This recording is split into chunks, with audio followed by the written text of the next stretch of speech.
কিশোরী মোহন ঠাকুরের বন্ধু ছিলেন, কিন্তু কোনোদিন ঠাকুরকে ভগবান মানতেন না। ঠাকুরের সাথে মেলামেশা করতেন, মাঝে মধ্যে ঠাকুরের সাথে আশ্চর্যজনক ঘটনা নিয়েও বিস্মিত হতেন।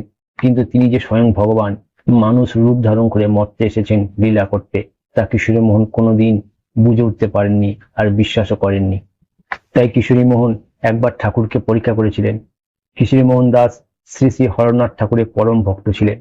ঠাকুর অনুকূল চন্দ্রের ঐশ্বরিকত্ব নিয়ে তার সন্দেহ ছিল, তাই তা পরীক্ষা করার জন্য নিজের বাড়িতে অন্নভোগের ব্যবস্থা করেন।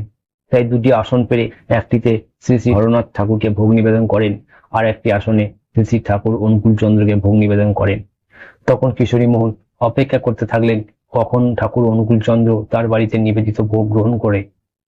তখন কিশোরী মোহন দেখলেন অনুকূল তার বাড়িতে এলেন।